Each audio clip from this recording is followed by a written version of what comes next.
ఈ ప్రభుత్వం పారదర్శకత లేకుండా అనేక విషయాలు గోప్యంగా ఉంచి చిట్ట చివరిలో ఆ విషయాలను వెల్లడిస్తూ వ్యూహాత్మకంగా నాటకీయంగా అవినీతి కార్యక్రమాలకి పాల్పడుతుంది. మామూలుగా ఏపీఎండిసి ఆంధ్రప్రదేశ్ మైనింగ్ డెవలప్మెంట్ కార్పొరేషన్కి సంబంధించిన గనుల లీజుని తాకట్టు పెట్టి 9,000 కోట్ల రూపాయల బాండులను సేకరించాలని ప్రభుత్వం నిర్ణయించింది. ఆ నిర్ణయించిన వ్యవహారంలో దానికి సంబంధించిన జీవోలో ఒకవేళ వాళ్ళకి వాయిదాలను సవ్యంగా కట్టలేని పరిస్థితుల్లో ఆర్బీఐ కన్సాలిడేటెడ్ ఫండ్స్ ఏవైతే రాష్ట్రానికి రెగ్యులర్గా వస్తున్న ఫండ్స్ ఉన్నాయో ఆ ఫండ్స్ నుంచి తీసుకునే అధికారాన్ని ఇస్తూ ఆ జీవోలో విషయం ఉంది. అయితే అది పూర్తిగా రాజ్యాంగ విరుద్ధం. రాష్ట్రానికి రావాల్సిన కన్సాలిడేట్ ఫండ్స్ని ఎవరికో తాకట్టు పెట్టామంటే ఒక ప్రభుత్వ ఉద్యోగి లోన్ తీసుకుంటూ తన జీతానికి అటాచ్ చేయడం లాంటిది. అది ఒక వ్యక్తిగా పర్వాలేదు, కానీ ఒక వ్యవస్థ రాష్ట్ర ప్రభుత్వానికి సంబంధించిన ఆ భవిష్యత్ ఆదాయాలను తాకట్టు పెట్టే హక్కు రాజ్యాంగ పరంగా ప్రభుత్వానికి ఉండదు.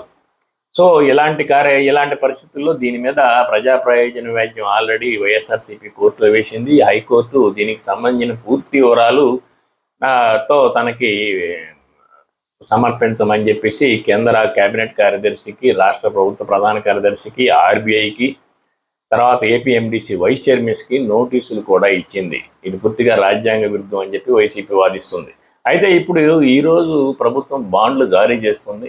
ఆ బాండ్లు జారీ చేస్తున్నప్పుడు దానికి సంబంధించిన నియమ నిబంధనలు సెబీకి సంబంధించిన పోర్టల్లో పెడతారు. ఆ పోర్టల్లో పెట్టినప్పుడు ప్రభుత్వం ఈ ఒక్క విషయాన్ని బుధవారం సాయంత్రం, అంటే నిన్న సాయంత్రం వరకు కూడా దాచిపెట్టింది.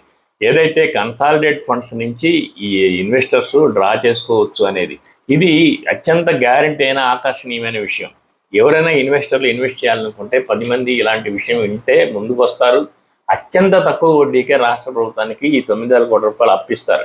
కానీ ఆ ఇన్వెస్టర్లు దానికి సంబంధించిన నియమ నిబంధనలన్నీ చదివి తమ సంబంధించిన ఇన్వెస్టర్ కమిటీలతో సమావేశాలు పెట్టుకొని నిర్ణయించుకునే వాళ్ళు వచ్చి కొనుక్కునే అంత సమయం కూడా ఈ ప్రభుత్వం ఇవ్వకుండా ఆ ఒక్క విషయాన్ని దాచిపెట్టింది. ఎందుకంటే తనకు సంబంధించిన తన బెనామీలు, తనకు సంబంధించిన వ్యక్తులు మాత్రమే ఈ బాండ్లు కొనుగోలు చేసేట్టుగా ఆ ఒక్క విషయం బుధవారం సాయంత్రం వరకు దాచిపెట్టి, ఎవరైతే తనకు సంబంధించిన వ్యక్తులు తన బెనామీలు కొంటారో వాళ్ళకైతే ఈ విషయం తెలుసు.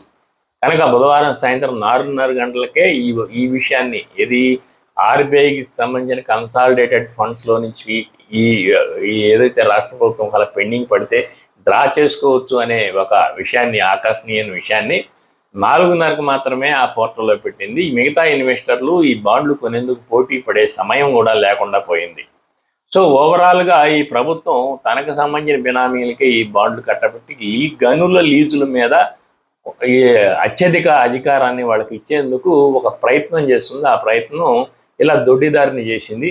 అసలు కన్సాలిడేట్ ఫండ్ మీద హక్కు ఇవ్వడమే రాజ్యాంగ విరుద్ధం అని చెప్పి ఆల్రెడీ హైకోర్టులో పిల్ దాఖలైంది. కానీ ఈ ప్రభుత్వం ఏ విషయంలో కూడా ఎంత మాత్రం పారదర్శకత లేకుండా ప్రవర్తిస్తుంది. పారదర్శకత లేకుండా విషయాన్ని దాచిపెడుతుందంటే దాని వెనక దానికి దురుద్దేశాలు ఉన్నాయని స్పష్టంగా తెలుస్తుంది.